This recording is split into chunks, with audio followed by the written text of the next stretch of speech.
ओम श्री परमात्मने नमः. ज्ञानदेवांचा आत्मसंवाद प्रकरण 4. ज्ञानाज्ञान भेद कथन. खरे ज्ञान कोणते? भाग 1. ओवी आहे पहिली.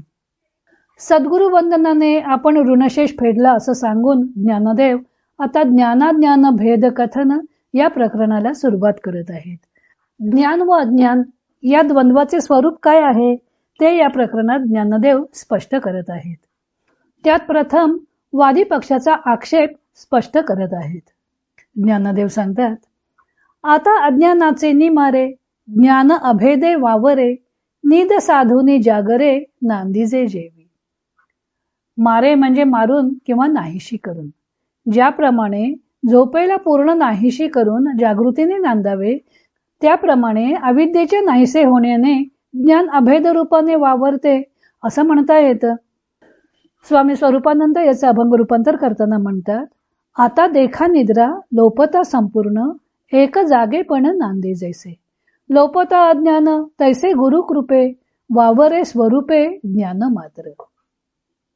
ज्ञानदेवानी वाचारूण प्रकरणात स्पष्ट केलं होतं की 4 वाणींच्या बोभाट्याने आत्म्याची झोपमोड होते.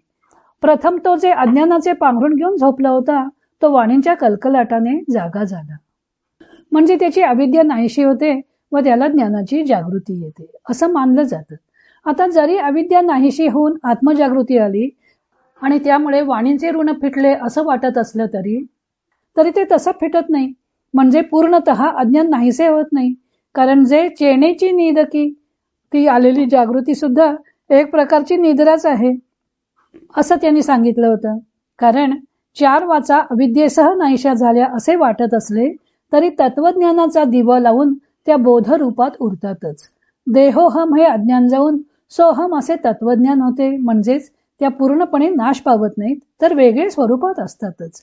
मग त्या जर पूर्णपणे नाश पावत नसतील तर झालेले ज्ञान हे यथार्थ ज्ञान असं कसं म्हणता येईल? ज्ञानदेवाने 18व्या अध्यायात ज्ञानेश्वरीत देवताकांड, उपासनाकांड व ज्ञानकांड ही 3 कांडे कशी आली आहेत ते सांगताना म्हटलं होतं की, आणि तेणीची ईश प्रसादे श्री गुरु संप्रदाये लब्धे साच ज्ञान उद्बोधे कोवळेजे. ते अद्वैष्टादी प्रभृतिकी अथवा अमानित्वादिकी वाढविजे म्हणून लेखी 12वा गणू. याचा अर्थ उपासनेने किंवा साधनेने ज्ञान होते ते कोवळे असते. पूर्णतः ऐक्याचा बोध झालेला नसतो. तो ऐक्यबोध दृढ करण्यासाठी 12व्या अध्यायात अद्वैष्ट वगैरे ज्ञान लक्षणे सांगितली आहेत. येथे ज्ञानदेव सांगतात की जो यथार्थ बोध झाला असे वाटते तोही खरा बोध झाला असे म्हणता येत नाही. कारण त्या ज्ञानाचा अहम शिल्लक असतो. अर्थातच ते कोवळे ज्ञान असते.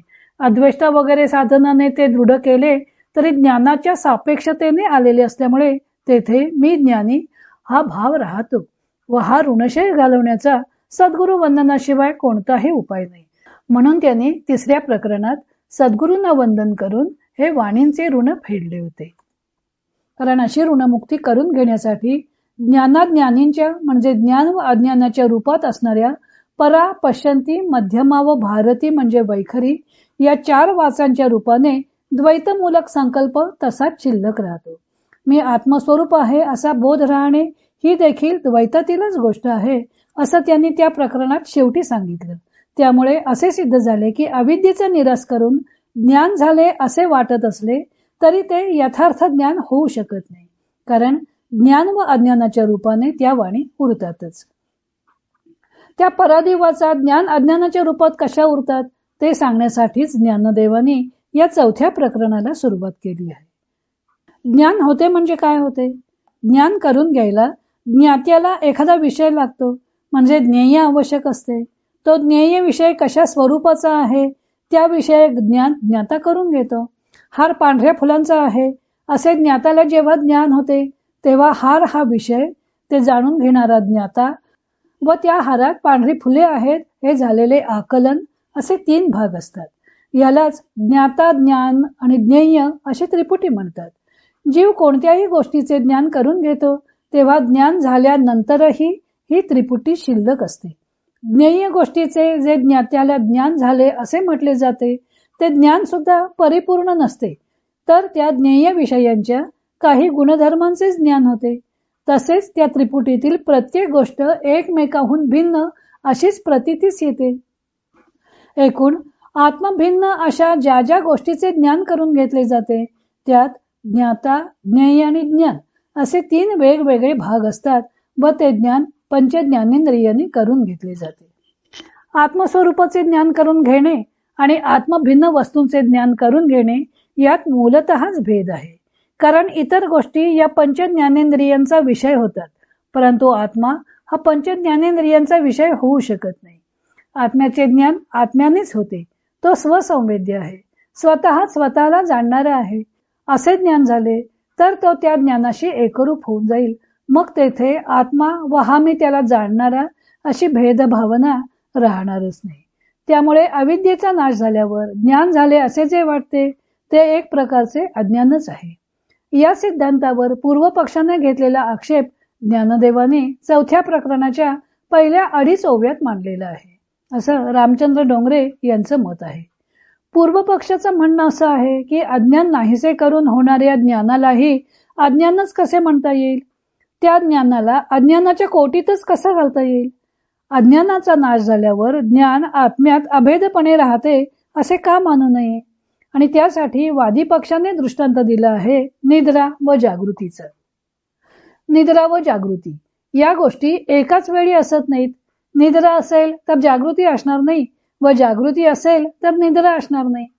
निद्रेतून मनुष्य जागा झाल्यावर मनुष्याला निद्रेचे स्मरण राहत असले तरी तो जागृत झाल्यावर जागृतावस्थेशी एकरूप होऊनच राहतो. जी जागृती आलेली असते तिला कोणी निद्रा म्हणत नाहीत. तसेच आत्मस्वरूपाचे जे सोहम असे परिच्छिन्न ज्ञान झालेले असते त्याला अज्ञान कसं म्हणता येईल? अशा स्वरूपाचे स्पष्टीकरण रामचंद्र डोंगरे करतात. पूर्व पक्षाचा आक्षेप न मानता ज्ञानदेवाने येथे निखळ ज्ञानाचे स्वरूप स्पष्ट केले आहे असे बाकी अनेक टीकाकार मानतात. ज्ञानदेव म्हणतात की अज्ञानाचे नि मारे ज्ञान अभेद वावरे निद साधुनी जागरे नांदीजे जेवी. यातून उघडपणेच अज्ञानाचा निद्रेशी व ज्ञानाचा जागृतीशी संबंध जोडलेला आहे. देह म्हणजे मी आहे असे वाटणे हे अज्ञान आहे.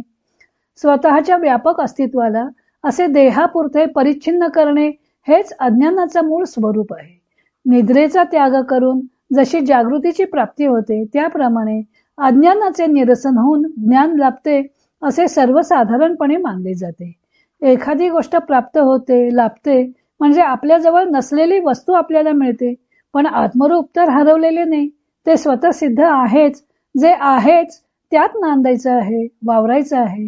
हे त्यांनी वावरे व नांदीजे या 2 शब्दातून व्यक्त केलं आहे.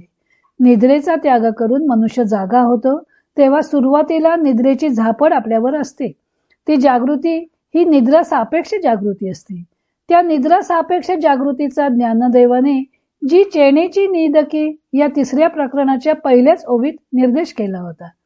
खरी जागृती ही अशा सापेक्ष ज्ञानाच्या पलीकडची स्थिती असते.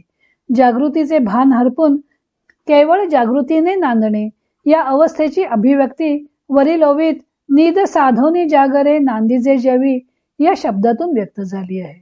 देहोहम या अज्ञानाचे निरसन होऊन जेव्हा सोहम स्फुरण होते ती निद्रेतून नुकतीच आलेली जागृती असली तरी खरी पूर्णपणे जागृती आलेली नसते. कारण जागृतीत जसे निद्रेचे स्मरण असते त्याप्रमाणे सोहम ज्ञानात अज्ञानाचे स्मरण असते व मला ज्ञान झाले असे वेगळेपणे वाटत असते. ते सोहम स्फुरणही जेव्हा अस्तवेल तेव्हा शिवस्वरूप झालेला जीव परमात्मा स्वरूप होईल. ज्ञानात अभेदाने वावरेल तेव्हाच सहज स्थितीत वावरता येईल, नांदता येईल.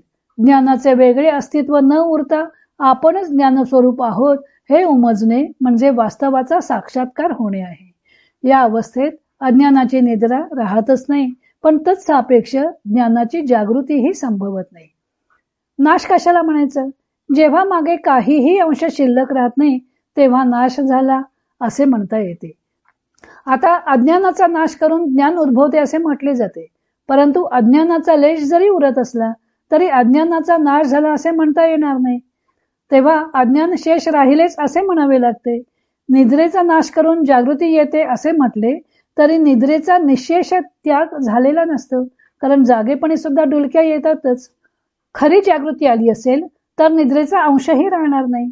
जेव्हा पूर्णतः अज्ञानाचा नाश होऊन ज्ञान होते तेव्हा अज्ञान सापेक्ष ज्ञानही राहता कामा नये.